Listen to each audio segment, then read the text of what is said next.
એને જોડવાનો અધિકાર છે ને. બહેનોની સભા હતી, પછી 500 બહેનો બેઠેલી. પછી મેં સહેજ રીતે મારાથી પૂછી ગયું કે આ બહેનોમાંથી કોઈ બહેનને કોઈ એનો પતિ મારતો હોય તો હાથ ઊંચો કરો. તો બધી ઘણી બહેનોએ હાથ ઊંચા કર્યા. આગળ જ એક બેન બેઠેલી, મેં કહ્યું ઉભા તો, તમારો પતિ તમને કેમ મારે છે, કારણ શું છે? એને જે જવાબ આપ્યો સળાક થઈ ગયો. એને કહ્યું એ આપણને ના મારે પછી કોને મારે એમ કે.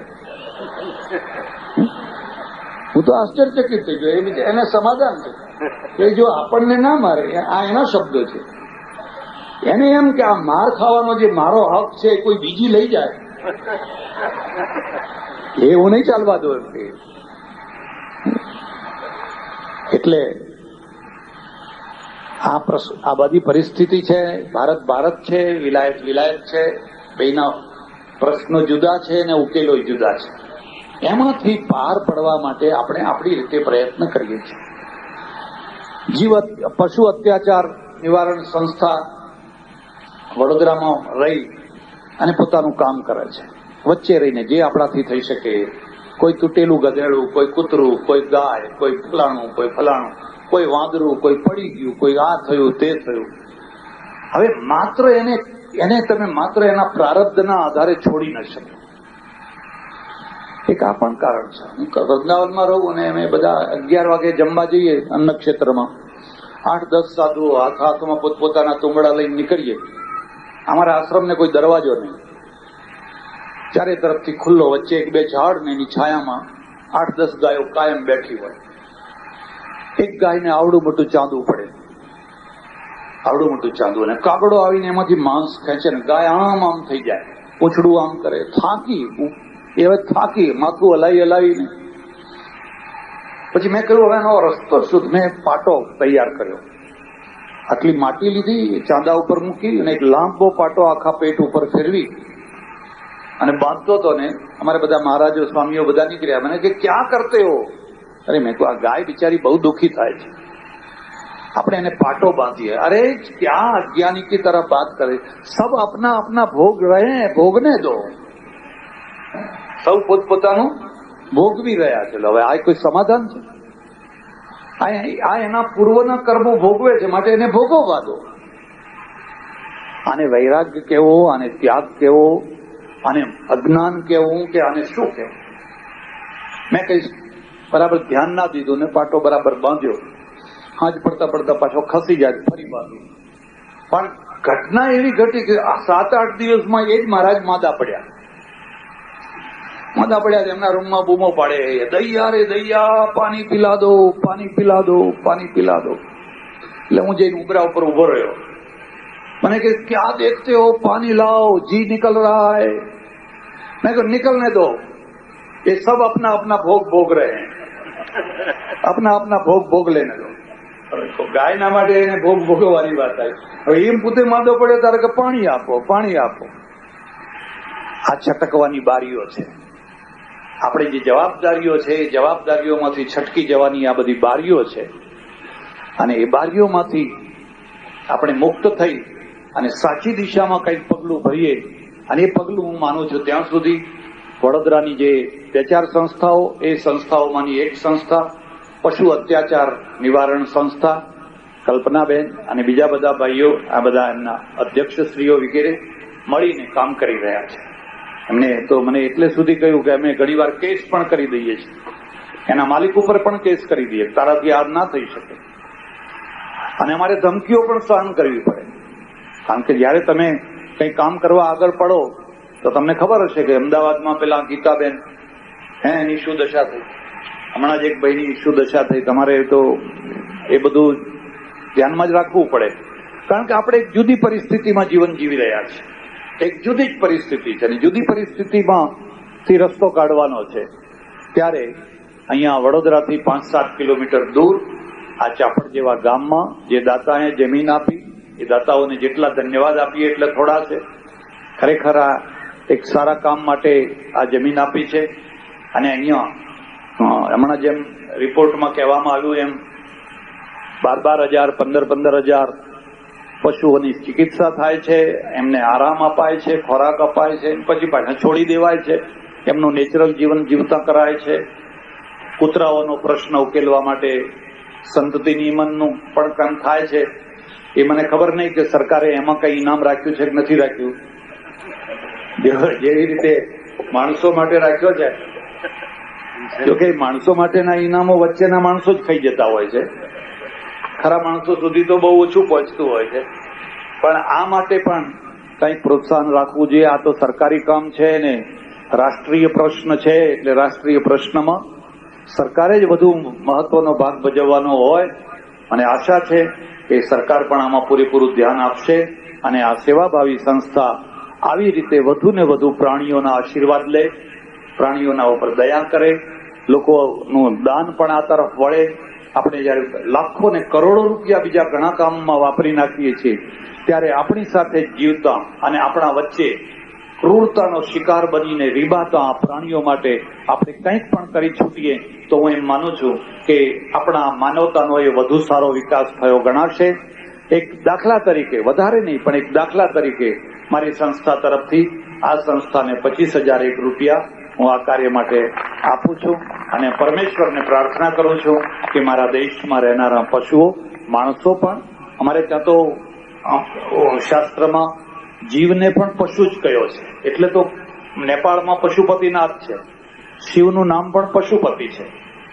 જીવ પશુ છે કારણ કે બંધાયેલો છે. જે બંધનમાં આવે એ પશુ અને એને છોડાવે એ પશુપતિ. એટલે અહીંયા જે રહેનારા છે ભાઈ બહેનો એ પશુપતિ છે કારણ કે પશુઓને એમના દુઃખમાંથી છોડાવે છે. આપણે સૌ પણ એ રીતે વિચારીએ અને પશુ પક્ષીઓને, જીવજંતુઓને વધારે સુખ પહોંચે એ માટેના પ્રયત્ન કરીએ. આભાર, ધન્યવાદ. હરિઓમ તત્સત. 11/4/1999 અમદાવાદમાં ટેક્સ એડવોકેટ્સ એસોસિએશનના 25મા વર્ષની ઉજવણી પ્રસંગે સ્વામી સચ્ચિદાનંદ પરમહંસ ભક્તિ નિકેતન આશ્રમ પેટલા દંતાલીવાળાએ કરેલું પ્રવચન.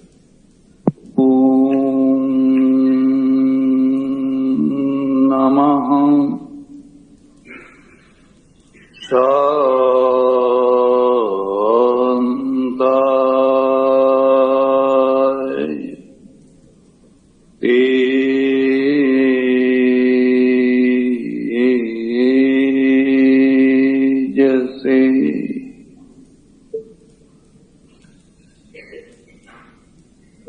ટેક્સ એડવોકેટ એસોસિએશનના પ્રમુખશ્રી, ઉપપ્રમુખશ્રી, મંત્રીશ્રી અને બધા સહયોગી ભાઈઓ,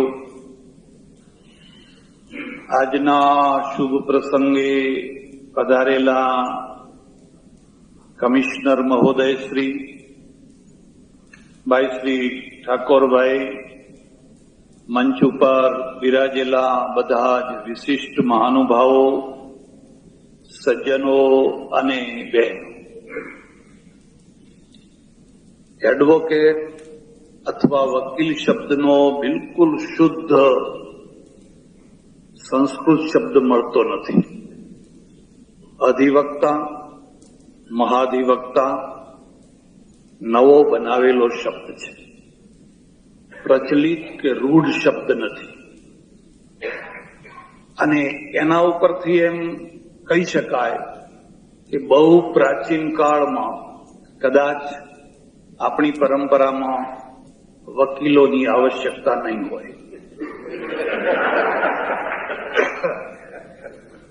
વકીલ શબ્દ ફારસીનો છે, પણ એટલો બધો રૂઢ અને પ્રચલિત છે કે હવે એ ગુજરાતી, હિન્દી, બધી જ ભાષાઓ, ભારતીય ભાષાઓનો એ બહુ પ્રચલિત શબ્દ છે.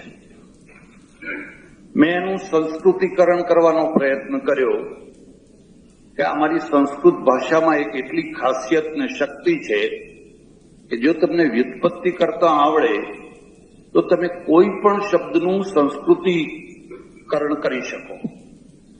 એટલે મેં વિચાર કર્યો અને મેં એનું સંસ્કૃત રૂપ ગોઠવવાનો પ્રયત્ન કર્યો.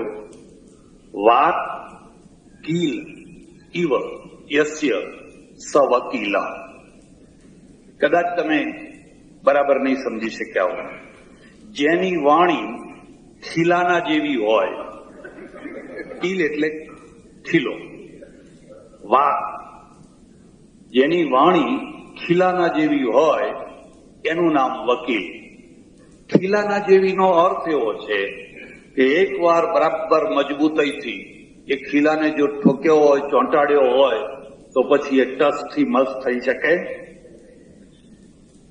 એક એવો મોટો ગુણ પણ બતાવવામાં આવ્યો છે કે તમારું બોલેલું કેટલું કપાઈ જાય છે, તમારું બોલેલું કેટલું વ્યર્થ જાય છે, અને તમારું બોલેલું ઉલટું થઈને તમને કેટલું પાછું વાગે છે.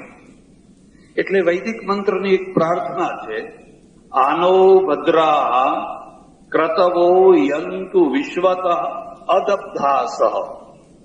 અદબ્ધાસહ એનો અર્થ એ થાય છે કે અમારા વિચારો, અમારી વાણી એવી હોય કે જે બીજા કોઈના દ્વારા કપાય, બીજા કોઈના દ્વારા એ હિંસિત ન થાય, એટલી એ સચોટ હોય, એટલી એ મજબૂત હોય. એટલે વકીલ શબ્દનો અર્થ એવો કરી શકાય કે જેની વાણી જોખેલી હોય, માપેલી હોય, વિચારેલી હોય અને એટલી સચોટ હોય કે જ્યાં એ પ્રસ્તુત કરવામાં આવે ત્યાં ન્યાયાધીશને કે બીજા કોઈને પણ એ વાણીનો સ્વીકાર કરવો પડે એટલી સચોટ અને મજબૂત વાણી જેની પાસે હોય એનું નામ વકીલ કહેવાય. આ મારી પોતાની વ્યાખ્યા છે. હવે એક બીજી વાત તરફ ધ્યાન દેવાનું છે કે પહેલા જે વકીલોની જરૂર નહીં પડતી હોય એનું એક કારણ એવું છે કે પહેલા તો લિખિત કાયદા નહોતા, કાયદાની બારીકાઈઓ નથી, કાયદાની ઝીણવટો નથી, એની ગૂંચો નથી. રાજા કે રાજાનો માણસ જે નાના મોટા ગુના થાય એનો ન્યાય આપી દેતો, એનું કોઈ લખાણ નહીં, મૌખિક સાંભળવાનું, મૌખિક નિર્ણય આપી દેવાનો. પછી એનો માથું કાપી નાખવાનું હોય તોય મૌખિક, અને બીજો નાનો દંડ કરવાનો હોય તો પણ મૌખિક. આ પદ્ધતિ આખી દુનિયામાં લગભગ બધે હતી. ક્રમે ક્રમે જેમ જેમ લોકોનો શૈક્ષણિક, વૈચારિક, સાંસ્કૃતિક વિકાસ થતો ગયો એમ એમ કાયદાઓની ગૂંચો પણ વધતી ગઈ અને કાયદાઓ લિખિત થતા ગયા. આપને હું એક વાત કરું કે ઈસ્ટ ઇન્ડિયા કંપની જયારે અહીંયા આવી અને કલકત્તામાં એણે રાજ શાસન શરૂ કર્યું ત્યારે એમની સામે સૌથી મોટો પ્રશ્ન હતો કે ભારતીય લોકોના ન્યાય કયા પુસ્તકના આધારે કરવો. ત્યારે ઇન્ડિયન પિનલ કોડ કે બીજા જે આ પુસ્તકો અત્યારે ન્યાયના છે, લોના છે, કોઈ રચાયેલા નહીં. તો આ આખા ભારત વર્ષના માણસોનો ન્યાય કેવી રીતે કરવો? અંગ્રેજોના પહેલા જે મુસ્લિમો, મોગલો વગેરે શાસક હતા એ કાજીઓના દ્વારા, એટલે કુરાન પરંપરાના દ્વારા એ ન્યાય આપતા હતા. એટલે બહુ થોડો ન્યાય, બહુ ઝટપટ ન્યાય મળી જતો. આજે પણ અરબસ્તાનમાં બહુ જલ્દી ન્યાય મળી જાય છે. અઠવાડિયું તો બહુ થઈ, એક અઠવાડિયામાં તો એનો નિકાલ આવી જાય અને એક રીતે એ સારું પણ હતું. પછી એમણે ત્યારે નક્કી કર્યું કે આપણી મનુસ્મૃતિના આધારે ન્યાય આપીએ. આપણી પાસે જે સ્મૃતિઓ છે એ સ્મૃતિઓની અંદર ફોજદારી અને દીવાની એ બંને બાબતોની થોડી થોડી ચર્ચાઓ છે. એટલે શરૂઆતમાં એવું બધું થયું, પણ કાળે કરીને જોયું કે આ બધું બરાબર પૂરું નથી, અપૂર્ણ છે. એક બીજી વાત છે કે આપણા ન્યાયતંત્ર ઉપર અને આપણા પૂરા વહીવટ ઉપર ગોરા લોકોની અસર છે, અંગ્રેજોની અસર છે. અને આપણે એ સ્વીકાર કરવો જોઈએ કે આજે આખી દુનિયા ઉપર આ પશ્ચિમની અસર છે. જ્યુરી, અપીલ કરવી, પછી મોટી કોર્ટમાં જવું, પછી મોટી કોર્ટમાં જવું, એ બધું એમ બતાવે છે કે આ એક પદ્ધતિ ધીરે ધીરે ધીરે આપણા ત્યાં પણ આવી અને એનો પ્રચાર થવા લાગ્યો. એટલે તરત જ એક પ્રશ્ન ઉભો થયો કે અભણ માણસોને આ શું ખબર પડે? નોટિસ આપવી, સમન્સ બજાવવું, વોરંટ કાઢવું, જામીન વિનાનું વોરંટ કાઢવું, આ બધી પદ્ધતિઓ આવી અને આમાંથી કોઈને અન્યાય પણ થઈ જાય, કોઈને વિલંબ પણ થઈ જાય. એટલે એક એવો વર્ગ ઉભો થયો જે ન્યાય અને તહમતદાર કહો, એ બેયના વચ્ચે રહી અને કામ કરી શકે. ખાસ કરી અને કોઈને ખોટો અન્યાય થતો હોય તો એને અટકાવવા માટે પોતાની બુદ્ધિનો ઉપયોગ કરી શકે. અને એ ઉપયોગ કરવા માટે આખું એનું પછી આખી ડિગ્રીઓ શરૂ થઈ, એનું ભણતર શરૂ થયું, એના લો શરૂ થયા. આપને જાણીને નવાઈ લાગશે કે 50-60 વર્ષ પહેલા એક જ ડોક્ટર આખા શરીરનો ડોક્ટર હતો. એ આંખે જુએ, કાને જુએ, જીભે જુએ, પેટે જુએ, ડાયાબિટીસ હોય તો જુએ, પગના દર્દ, વાનું દર્દ, એક જ ડોક્ટર બધું કામ કરતો. પણ જેમ જેમ આ ફંક્શનોની ઝીણવટ વધતી ગઈ એમ જોયું કે આંખમાં તો એટલું બધું સમજવાનું છે, આંખમાં તો એટલું બધું જાણવાનું છે કે આંખ માટે તો એક સ્પેશિયલ જુદો જ ડોક્ટર છે. પછી કાન માટે, નાક માટે, ગળા માટે, કેન્સર માટે, ફલાણા માટે આજે આપણે જોઈએ છીએ કે ડોક્ટરોની કેટલી બધી શાખાઓ છે. અને એવી જ શાખાઓ વકીલોની પણ છે. કારણ કે બધા જ વકીલો કઈ ઇન્કમટેક્સનું કામ નથી કરતા. કોઈ ફોજદારી વકીલ હોય, કોઈ ઇન્કમટેક્સનો હોય, કોઈ સેલ ટેક્સનો હોય, કોઈ ફલાણા હોય, કોઈ ફલાણા હોય. આ બધી શાખાઓ વધી, એના કાયદાઓ વધ્યા, એની ઝીણવટો વધી. નવાઈની વાત એ છે કે કોઈને ખોટું ના લાગે તો હું કહું કે ઘણી વાર તો ન્યાયાધીશ પોતે ગૂંચમાં પડી જાય કે આ વકીલ કે છે એ સાચું છે કે આ વકીલ કે છે એ સાચું છે. એટલી ઝીણવટથી બધી એટલી ગૂંચો ઉભી કરી હોય, એક નિયમ બનાવીને પછી અ, બ, ક, ડ, ફલાણા એના અપવાદો. બંધારણના માટે પણ કેટલી બધી વાતો છે. એક બંધારણ શાસ્ત્રી આવું બોલે, એક બંધારણ શાસ્ત્રી આવું બોલે. જ્યાં શાસ્ત્ર હશે ત્યાં શાસ્ત્રીઓ રહેવાના જ, અને જ્યાં શાસ્ત્રીઓ હશે ત્યાં વાદ વિવાદ પણ રહેવાના જ. વાદ વિવાદ કોના ના હોય? મૂર્ખાઓના ના હોય. ડાયા માણસો, વિદ્વાનો કદી વાદ વિવાદના હોય જ. એટલે સારો વકીલ તો એ હોય કે જેને સારામાં સારો વાદ વિવાદ કરતા આવડે. અમારે ત્યાં પ્રાચીન કાળમાં સંસ્કૃતમાં એને શાસ્ત્રાર્થ કહેવાતો. અને શાસ્ત્રાર્થનો અર્થ જ આ હતો કે તમે એક પક્ષ લઈ લો, તમે બીજો પેલો પક્ષ લઈ લે, અને પછી સત્યના માટે તમે તમારી દલીલો કરો. સત્યની માટે દલીલો કરવાની પદ્ધતિને શાસ્ત્રાર્થ કહેવાય. શંકરાચાર્ય શાસ્ત્રાર્થ કર્યા, મંડન મિશ્રની સાથે, આખા ભારત વર્ષની સાથે બધા મહાપુરુષોએ શાસ્ત્રાર્થ કર્યા. પણ પછી બૌદ્ધિક જે છે પ્રતિભા, એ પ્રતિભાનો પણ એક જ્વર હોય છે. તમને નવાઈ લાગશે, અમારે ત્યાં એક વિજ્ઞાન માર્તંડ કરીને વાહ, લોકો આફરીન થઈ ગયા કે આ માણસ પાસે કેટલું દિમાગ છે, કેટલી બુદ્ધિ છે. એટલે આ પદ્ધતિ પહેલેથી ચાલતી આવી છે. પણ એને જે વળાંક લીધો, એ વળાંક એ અર્થમાં લીધો કે ન્યાયતંત્ર તો રહેવાનું છે, અને ન્યાય વિના રાષ્ટ્ર ચાલે નહીં. ન્યાય છે એ કાયદા શાસ્ત્ર વિના ન્યાય ના ચાલી શકે. અને કાયદાનું શાસ્ત્ર છે કે જેમ જેમ વધારે સૂક્ષ્મ અને ગહન થતું જાય એમ એનું સ્પેશિયલ અધ્યયન કરનારો વર્ગ પણ થવો જ જોઈએ. અને એ રીતે આપણા ત્યાં જુદા જુદા ક્ષેત્રોમાં ઘણા વકીલો થયા. આપને જાણીને પણ કદાચ સુખદ આશ્ચર્ય થશે, ગાંધીજી પોતે એક સારા વકીલ હતા. સારા વકીલ હતા એમ કહું એટલા અર્થમાં બરાબર છે, પણ સફળ વકીલ હતા એટલું કહેવાની હિંમત નથી કરી શકતો. એ અર્થમાં નથી કરી શકતો કે એ મહાત્મા હતા. એ મહાત્મા હતા, અને કોઈ પણ મહાત્મા છે એ સારો રાજા ના થઈ શકે. મહાત્મા થવું અલગ વસ્તુ છે ને રાજા થવું અલગ વસ્તુ. એટલે તો કૃષ્ણે યુધિષ્ઠિરને પાંડવોની સેનાના સેનાપતિ ના બનાવ્યા. કૃષ્ણે વિચાર કર્યો કે આ માણસને સેનાપતિ બનાવશું. એ આદર્શમાં ને આદર્શમાં રહે, નરોવા કુંજરોવા કરાવતા કરાવતા દમ નીકળી. ભાઈ બોલને, તારે જે બોલવું હોય બોલને, જલ્દી પાર આવે. હું નહીં બોલું. એટલે અર્જુનને બનાવ્યા. અને એ રીતે એમણે દક્ષિણ આફ્રિકામાં જે વકીલાત શરૂ કરી, આપ ઇતિહાસ જાણતા હશો, અને હું આપને ખાસ ભલામણ કરું કે ગાંધીજીનો જે વકીલ પક્ષ છે એ વકીલ પક્ષને પણ ખૂબ સમજવા જેવો છે. બીજા બધા પક્ષોને એક તરફ કરો. અને હું જે થોડું ઘણું જે સમજી શક્યો છું એમાં એમ કહી શકું કે ગાંધીજીની વકીલાતની જે દક્ષિણ આફ્રિકાની સફળતા છે એમાં એ જેટલા કારણ છે એટલા જ ગોરા પણ કારણ છે. ગોરા માણસો એટલા જ કારણ છે. હું ટોલ્સ્ટોય આશ્રમ જોવા ગયેલો અને ટોલ્સ્ટોય આશ્રમથી જોહાનિસબર્ગ 21 માઇલ થાય. એમણે 21 માઇલની રેલી કાઢેલી એ જમાનામાં અંગ્રેજોના ગોરાઓના કાયદાના વિરુદ્ધમાં. એ 21 માઇલમાં એમને 3 વાર પકડ્યા અને 3 વાર છોડી. રેલી થોડીક આગળ ચાલે ને પકડે, પોલીસ પકડે, મેજિસ્ટ્રેટ આવે અને કાયદેસર પકડીને તરત જ એને જામીન ઉપર છોડે. જામીન એક ગોરો માણસ થાય, કેલનબેક કરીને હતો, એમનો મિત્ર હતો. કેલનબેક આગળ આવી જાય ગાડી લઈ અને એને છોડી મૂકે.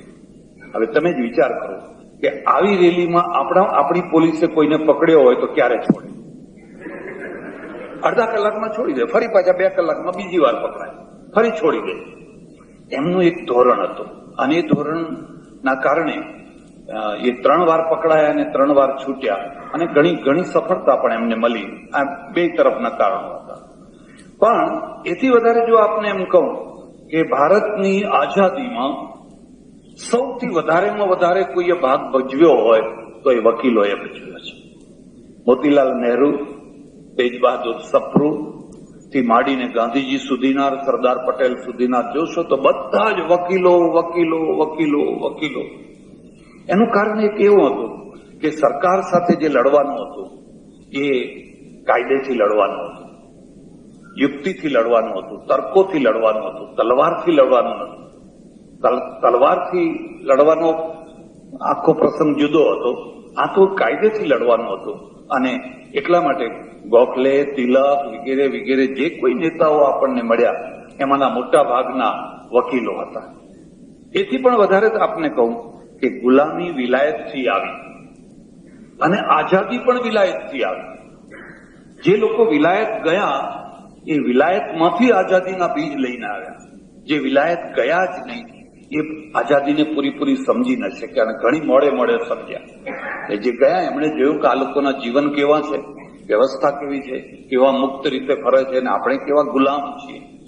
ત્યાં ભણવા ગયા, શ્યામજી કૃષ્ણ વર્મા હોય કે બીજા કોઈ હોય, ખુદ ગાંધીજી હોય, પણ એ ત્યાંથી એ બીજ લઈને આવ્યા કે આપણે આઝાદ થવું જોઈએ, આપણે સ્વતંત્ર થવું જોઈએ. એટલે વકીલોનો ઇતિહાસ એક રીતે અત્યંત ઉજ્જવળ, અત્યંત ભવ્ય અને અત્યંત યાદગાર ઇતિહાસ છે આઝાદીના પરિપ્રેક્ષ્યમાં. આજે પણ જયારે કોઈ એવી બહુ વિવાદાસ્પદ વાતો થાય અને આખો દેશ હચમચી ઉઠે એવો કોઈ બનાવ બને ત્યારે અંતે તો વકીલો જ આવીને એ બાબતને સુલઝાવતા હોય છે. કારણ કે ન્યાયતંત્ર એ છેલ્લું તંત્ર છે. ન્યાયતંત્ર પછી કોઈ તંત્ર નથી. ન્યાયાલય એ છેલ્લી ભૂમિકા છે અને એમાં વકીલો મહત્વનો ભાગ ભજવતા હોય છે. ત્યારે વકીલોનું જે સ્વરૂપ છે એ બહુ મહત્વનું છે. બહુ મહત્વનું હોવા છતાં પણ જે લોકજીભે જે નામ છે એમાં થોડીક જરા અપવાદજનક વાતો પણ છે. અપવાદજનક એ અર્થમાં છે કે વકીલ તો કોઈના સગા નહીં. સામાન્ય રીતે તો એવું લોકો માને છે કે વકીલ એટલે પૈસાના સગા. વકીલ ને એવું કઈ કહે છે ને, આગળ કઈ નહીં બોલો, કઈ બોલવાની જરૂર નથી. જેટલી ઉક્તિઓ છે એમાં કંઈક સાર હોય છે. સંપૂર્ણ સાર નથી હોતો પણ એમાં કંઈક સાર હોય છે. અને એ એવું બનવાના પાછળનું કારણ એ છે કે વકીલ કોને વફાદાર?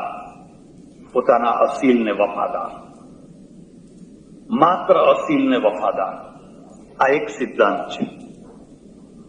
કોઈ ખૂની છે, ભયંકર ગુનેગાર છે, ભયંકર ચોર છે, દામિસ છે, રીઢો ગુનેગાર છે, પણ જે હોય તે મારા માટે તો હું એનો વકીલ છું એટલે મારો અસીલ છે, મારે એને છોડાવવો જોઈએ.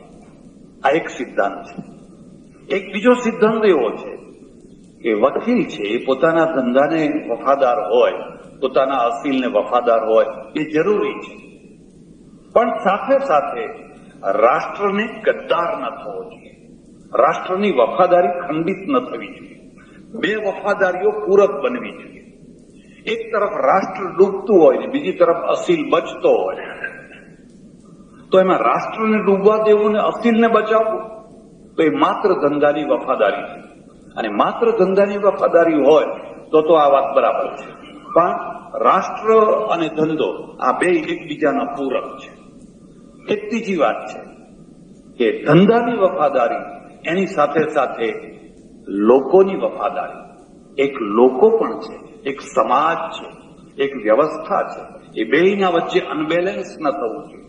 આ ત્રણેય વફાદારીઓ જયારે એકબીજાની પૂરક થાય અને પૂરક થઈ શકે તો હું માનું છું કે વકીલાત છે એ ઉત્તમમાં ઉત્તમ ધંધો છે, એથી વધારે કશું ઉત્તમ ના કહી શકાય. પણ આ ત્રણેય એકબીજાના સાથે થાય. કોઈ માણસ આ દેશનો દ્રોહી હોય, ગદ્દાર હોય, દેશદ્રોહી હોય, એનો પક્ષ લઈ અને આપણે એને નિર્દોષ છોડાવી મૂકીએ તો વકીલાતની સફળતા બરાબર છે, છોડાવી શકાય. પણ રાષ્ટ્રનું શું થયું? કે રાષ્ટ્રનું જે થવું હોય થાય. ત્યારે આને શું કહેવાય? ધર્મ સંકટ કહેવાય. અને એવા ધર્મ સંકટમાં શું કરવું જોઈએ? તો બને ત્યાં સુધી આ ત્રણેય વફાદારીઓને મેળવવી જોઈએ.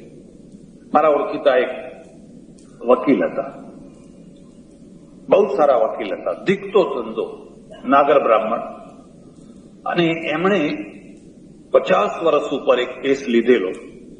અને કેસ હતો એ પણ એક બ્રાહ્મણીનો છે. બ્રાહ્મણની કન્યા, અને એને છૂટાછેડા આપવાના, કન્યાને છૂટાછેડા લેવા નહીં, પુરુષને આપવાના. અને આ પુરુષનો પક્ષ લઈને આ વકીલ લડેલા અને પછી સફળ થયા, છૂટાછેડા અપાઈ ગયા. અને અમારે ત્યાં એવી માન્યતા છે કે કોઈ યોગીને ઈશ્વરના દર્શન થાય ને જેટલો આનંદ થાય, અથવા કોઈ વાંઝિયા માણસને પુત્રની પ્રાપ્તિ થાય ને જેટલો આનંદ થાય, એટલો જ આનંદ વકીલને કેસ જીતવાનો થાય. ખબર નહીં, તો તમારો અનુભવ તમે જાણો. ઈશ્વર મળે કે ના મળે, પણ આપણે કેસ તો જીત્યા છીએ ને, તો બહુ આનંદ થઈ ગયો. કેસ જીત્યો, હિંચકા ઉપર હિંચે, નાગરો પેલો પાન ખાય, પાનની ડબ્બી મૂકેલી, પાન બનાવીને ખાય. અને સાંજના ટાઈમે પેલી જે કન્યા એની માં છે ને, એ રોતી કકડતી એને ઘેર પહોંચી ગઈ અને લાંબા હાથ કરી કહેવા લાગી, તારું પેટ ફોડી નાખ, તારા પેટ માટે તે મારી દીકરીની જિંદગી બગાડી નાખી.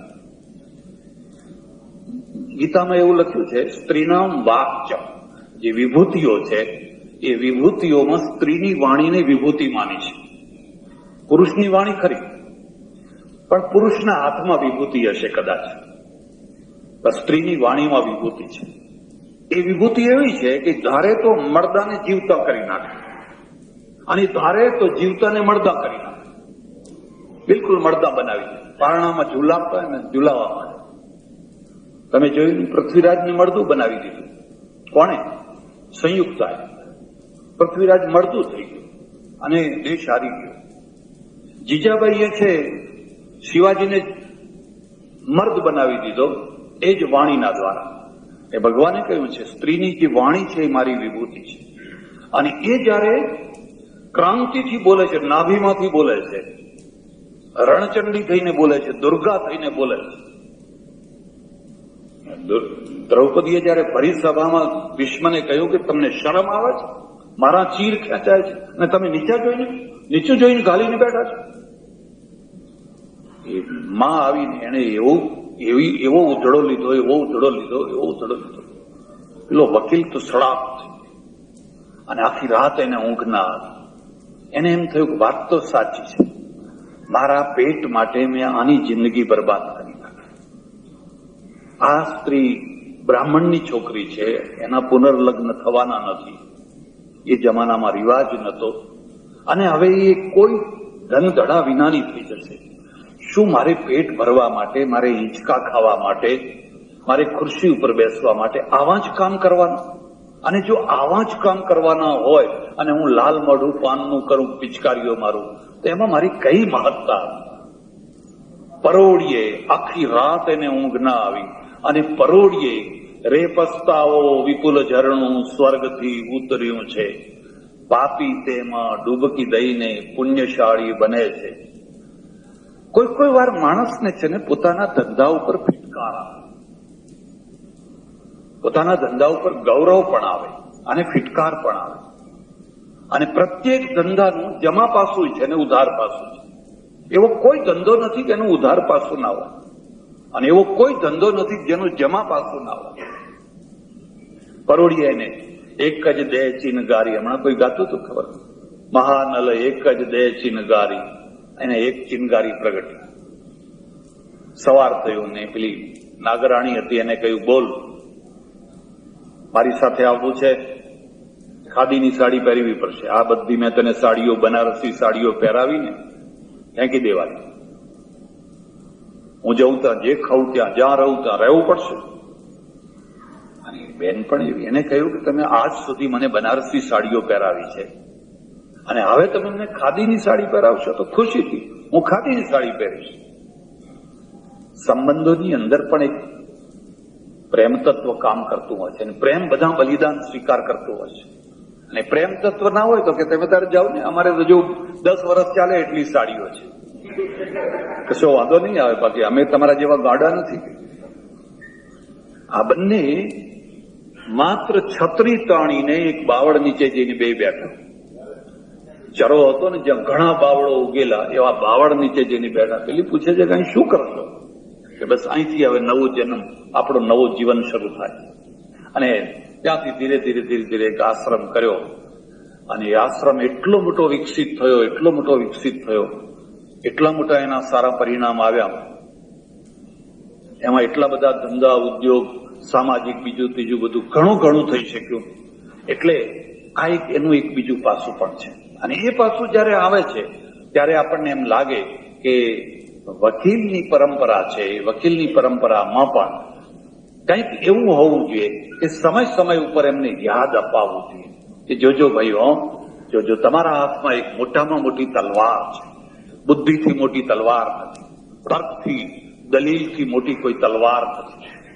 બીજી પેલી તલવાર તો માણસને આમ કાપે, પણ આ તો ઉભો કાપી નાખે, એવો ઉભો કાપી નાખે, ને ફરી બે ફાડિયાને ભેગા ના કરી શકાય એવી રીતે એને વેતરી નાખે. એટલી મોટી શક્તિ છે. પણ એ શક્તિનો કઈ દુરુપયોગ તો નથી થતો ને, એનો દુરુપયોગ જાણી કરીને તો નથી થતો ને.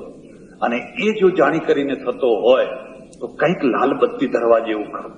અહીંયા તો આજે મોટા ભાગે ઇન્કમ ટેક્સના વકીલો છે, અને 25 વર્ષથી તમારું આ એસોસિએશન કામ કરી રહ્યું છે. અને મને થોડું નવાઈ પણ એ લાગી કે જે લોકોના પ્રશ્નો ઉકેલે છે એમના પોતાના પ્રશ્નો છે પાછા. ઇન્કમ ટેક્સના પ્રશ્નો લઈને લોકો આવે, મોટા મોટા શેઠિયાઓ, નાના મોટા લોકો આવે, અને મોટું ટેન્શન હોય, મોટો ભાર હોય, મોટું દબાણ હોય. વાત એ સાચી છે, જયારે આટલા બધા કાયદા નતા ત્યારે આટલું બધું પ્રેશર નતું, આટલું મોટું દબાણ નતું. અને દબાણ નતું એટલે આટલા એટેકે નતા આવતા. તમે જોયું કદી રસ્તાના ભિખારીને કદી એટેક આવ્યો હોય એવું ભાગ્યે જ સાંભળશો. ભિખારીને એટેક ભાગ્યે જ આવે. એમ કદી ભિખારીને ઊંઘવા માટે ગોળીએ લેવી પડે એવું ભાગ્યે જ બને. મચ્છર ચોંટ્યા હોય, મચ્છરદાની ના હોય, ખાટલોય ના હોય, ગોદડું ના હોય, ઓશીકોય ના હોય, અને ઘસઘસાટ મૂકતો હોય. હું આજ સવારે સુરતમાંથી નીકળ્યો અને મેં જોયું કે રેલવેના પુલ નીચે એટલા બધા વાહનો જઈ રહ્યા છે, અને 4, 5, 6 માણસો ઘસઘસાટ ફૂટપાથ ઉપર ઊંઘી રહ્યા છે. ધુમાડો ધુમાડો ધુમાડો થઈ રહ્યો છે, પણ એમની ઊંઘમાં કોઈ ખલેલ નથી. અને હવે જુઓ તો આટલા બધા એટેકો પણ એટલા આવે છે. આ તો વચ્ચે થોડીક બાજુમાં જઈને વાત કરી દઉં છું. બહેનોને ઓછામાં ઓછા એટેક આવે. કોઈ ડોક્ટરને પૂછી જોજો, 90% પુરુષોને એટેક આવે, 10% જ બહેનોને આવે. બહેનોને બહુ એટેક ના આવે. અને એનું કારણ શું છે કે પુરુષોના અંદર બધી વાતો ભેગી થાય. જેમ પ્રેશર કુકરની અંદર બધું પ્રેશર ભેગું થાય ને, એમ બધી વાતો ભેગી થાય, ભેગી થાય, ભેગી થાય, ભેગી થાય. એટલી બધી ગંભીરતા, એટલી બધી ગંભીરતા. હું ઘણી વાર કહું, ઓહો હો હો, તમારા ચહેરા ઉપર હાસ્ય જ નથી, તમે હસતા જ નથી. એક શેઠના ત્યાં જવાનું થયેલું, એમણે મને ગાદી ઉપર બેસાડ્યો, બાજુમાં એ બેઠા. મને કે આ આપણી પેઢી છે. મેં કહ્યું હા બરાબર. 10-15 મિનિટ થઈ, 20 મિનિટ થઈ, અડધો કલાક થયો. હું આમ શેઠ સામે થોડી થોડી વારે જોઉં તો આમ પૂતળા જેવા બેઠેલા, પૂતળાની માફક બેઠેલા. પછી મેં કહ્યું, અરે તમે અડધા કલાકથી એકદમ સિરિયસ પૂતળા જેવા બેઠા છો, આ તમારા મજૂરો છે, ગુણ ઉંચકનારા છે, અડધી બીડી પીવે છે, અડધી એ પીવે, અડધી દેતા નહીં હે અબે એમ કરીને પાછા પેલેની પાસે બીડી ખૂંચવી લે અને ખડખડાટ હસે છે ને તમે હસતા જ નથી. મને કે ના હસાય. મેં કહ્યું કેમ? શેઠ મુવા છીએ, મજૂરથી હસાય, બધાથી હસાય, આપણાથી ના હસાય. આપણે તો સિરિયસ જ રહેવાનું. હવે આ સિરિયસમાં અને સિરિયસમાં માફ કરજો મને, પશ્ચિમની જીવન પદ્ધતિમાં અને ભારતની જીવન પદ્ધતિમાં એક બહુ મોટું અંતર છે. પશ્ચિમમાં મોટામાં મોટો માણસ, પછી ઇંગ્લેન્ડનો રાજા હોય કે ઇંગ્લેન્ડની રાણી હોય, એ સાંજ પડે એટલે ક્લબમાં જાય ને અડધો કલાક નાચે. આપણે એવી કલ્પના ના કરી શકીએ, નાચવાની કલ્પના ના કરી શકીએ. હવે અત્યારે કંઈક શરૂઆત થઈ હોય ભગવાન જાણે, બાકી પહેલા તો નાચવાની તો કલ્પના ના કરી શકીએ, પણ નાચનારને જોવાની એ કલ્પના ના કરી શકીએ. અરે શેઠ તમે તેને જોવા આવ્યા, આવું તમારાથી જોવાતું હશે. એટલે જીવનને એટલું કૃત્રિમ બનાવ્યું, એટલું બનાવટી બનાવ્યું કે જ્યારે જુઓ ત્યારે આમ સિરિયસ. હવે આને એટેક ના આવે તો બીજું આવે, આ માણસને એટેક ના આવે તો બીજું આવે. એટલે અહીંયા હવે લાફિંગ ક્લબો શરૂ કરી છે. અમારે ઓળખીતા છે, એ બધાને ભેગા કરીને હા હા કરીને, અરે ભાઈ એમ હસાય નહીં, હસવું તો નાભીમાંથી આવે. તો પુરુષોની પાસે હવે એટલી બધી વાતો દટાયેલી છે. માનો કે હવે ઇન્કમ ટેક્સની જ વાતો છે. હવે એ બધી વાતો કોને કહેવાય કે મેં પૈસા અહીં હંતાડ્યા છે કે અહીં હંતાડ્યા છે, આટલું આમ બચાવ્યું છે. હવે એવી વાતો કોઈને કહેવાય નહીં, અને કહેવાય નહીં એટલે એનું પ્રેશર તો રહેવાનું જ છે, એનું દબાણ તો રહેવાનું જ છે. બહેનોની કુદરતે એક એવી વ્યવસ્થા કરી મૂકી, પડોશીના ઘેર ગઈ નહીં વાત નીકળી, જ્યાં બાજુમાં એ ગઈ નહીં કે તરત જ જો કોઈને કહીશ નહીં હો, ખબરદાર. એટલે પેલી બેન કે તારા ગળે હાથ જો કહું તો, મારા ગળે તારા ગળે હાથ, અને વાત વહેતી થઈ જાય. પછી જે હોળી થવી હોય થાય, જે થવું હોય થાય. હવે એની એટેક ના આવે, એટેક તો આને આવે. આવી પરિસ્થિતિમાં શું જીવનને હળવું બનાવી શકાય છે? જીવનને રિયલ બનાવી શકાય છે? મારા ઓળખીતા એક ઇન્કમ ટેક્સના બહુ મોટા વકીલ છે, કરોડો રૂપિયાની એ વકીલા, કરોડો રૂપિયાના કેસ ચલાવે છે. પણ મારે આશ્રમમાં ઘણી વાર આવ્યો, મને કે મારો એક સિદ્ધાંત છે, મારા અસીલોને હું એવું કદી નથી સમજાવતો કે ટેક્સ ના ભરો, એવું નથી સમજાવતો. મારા અસીલોને હું સમજાવું છું ટેક્સ ભરો અને ઘસઘસાટ ઊંઘો, ટેક્સ ભરો અને ઘસઘસાટ ઊંઘો. આ તો બહુ સારી વાત કહેવાય. મને કે સ્વામીજી આ એક ખોટો હાવ છે, ખોટો હાવ છે. આપણે એમ માનીએ છીએ કે સરકારનો ટેક્સ ચોરો, ટેક્સ ચોરો, ટેક્સ ચોરો, અને પછી ઊંઘ હરામ કરી નાખો. ખોટી વાત છે. મેં બધાને ઘણાને ટેક્સ ભરતા કરી દીધા. અને વકીલ આ લાઈન એક એવી છે કે તમને જો એ બરાબર લાઈન સમજમાં આવી ગઈ હોય તો 1 લાખ રૂપિયાની કમાણીમાં 10-15 હજાર રૂપિયા જ ભરવા પડે, કદાચ ના એ ભરવા પડે. હા, એક ટાઈમ એવો હતો જયારે ટેક્સેશન એટલા બધા હાઈ કરી દીધેલા કે 1 લાખ રૂપિયા તમે કમાઓ તો 96,000 તમારે સરકારને ભરી દેવાના. એવો પણ એક ટાઈમ હતો વીપી સિંહ કે કોઈના સમયમાં. અને એનું એક કારણ એવું હતું કે આ દેશને એક રોગ લાગુ પડેલો. આપણે રોગિષ્ટ પ્રજા છીએ, તમને વાત ગમે કે ના ગમે, આપણે હંમેશા કોઈને કોઈ રોગના શિકાર બન્યા. ગાંધીજીથી માંડીને ઠેઠ એનાથી જૂના કાળથી માંડીને કહું તોય પણ એકાદ રોગ આપણને લાગુ પડે છે. અને રોગ લાગુ એ પડેલો કે ગરીબી હટાવો. એટલે ગરીબી હટાવો માટે એટલે શું કરવાનું કે આ પૈસાદાર લોકો જે કમાનારા છે ને એમના ઉપર મોટામાં મોટા ટેક્સો નાખો, એટલે પેલા ગરીબો ખુશ થાય કે હા બરાબર નાખ્યા. પણ તને શું મળ્યું એમાં? તને એમાં એક પૈસો મળવાનો નથી. હવે મને મળે કે ના મળે, પણ પેલાને તો આટલા ટેક્સ લગાવ્યા. એટલે એક વાતાવરણ એવું ઉભું કરી દીધું કે હું તમને કશો લાભ ના પહોંચાડું તો કઈ નહીં, પણ એક બનાવટી દુશ્મન ઉભો કર્યો છે. એ બનાવટી દુશ્મનના ઉપર હું કેટલો ટેક્સ નાખું છું. લાંબા ગાળે ખબર પડી કે ભાઈ આમાં તો આપણે વગર જોતી ચોરીઓ ઉભી કરી. કોણ એવો માણસ હોય કે 1 લાખ કમાઈને 96,000 સરકારને ભરી દે? એવો કયો માણસ હશે?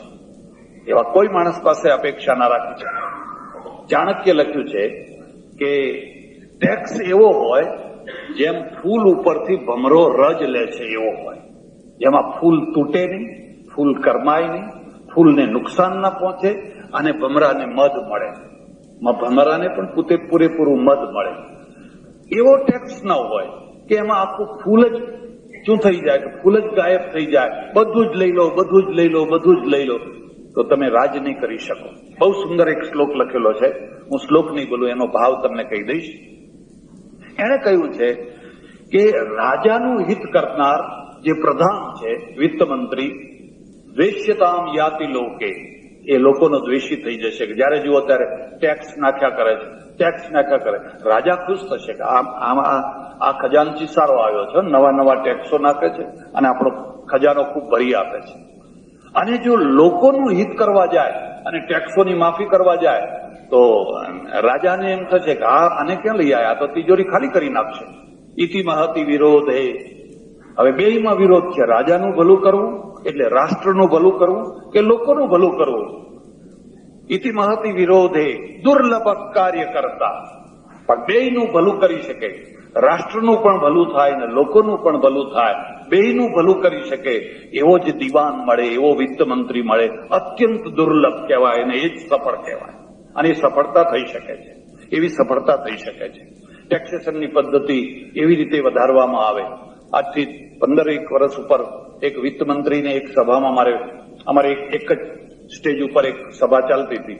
મેં એમને પૂછ્યું કે આખા દેશનું જે કુલ બજેટ, કુલ રેવન્યુ છે, એમાં ઇન્કમ ટેક્સનો રેશિયો કેટલો, ઇન્કમ ટેક્સની આવક કેટલી? એમણે મને કહ્યું કે ઇન્કમ ટેક્સની આવક 2% છે. 2%. આજે તો 6-7% જેટલી થઈ છે, પણ એ વખતે આખા દેશની ઇન્કમનો 2% ભાગ ઇન્કમ ટેક્સનો હતો. તો મેં કહ્યું 2%માં તો વ્યવસ્થામાં થોડોક તો ખર્ચો થઈ જતો હશે, શા માટે આ ટેક્સ? એના કરતા આ ટેક્સ જ કાઢી નાખો ને. મને કે સ્વામીજી તમને ખબર ના પડે, આ તો લોકોને કંટ્રોલ કરવાની એક સ્કીમ છે. કંટ્રોલ કરવાની સ્કીમ એટલે મને કે જે કોઈ આડા ફાટે ને, એમના શબ્દો કહું છું, એમના શબ્દો કહું, તરત જ દરોડો પડાવવાનો, એના ત્યાં ચૂંથી નાખવાનો, એટલે તરત જ સીધો થઈ જાય. આ બંનેમાં આટલો ફરક છે. આપ જોશો અંગ્રેજોના સમયમાં જમનાલાલ બજાજ ગાંધીજીને પોતાના ત્યાં ઉતારો આપે, ગાંધીજીને મદદ કરે, ગાંધીજીને બધી રીતે સહાયતા કરે, પણ કદી અંગ્રેજોએ જમનાદાસ બજાજના ત્યાં દરોડો નતો પાડ્યો. નહીં તો જમનાદાસ બજાજને ચૂંથી નાખવા એ કઈ મોટી વાત હતી. સરકાર ધારે તો કોની આબરૂ ના લઈ શકે.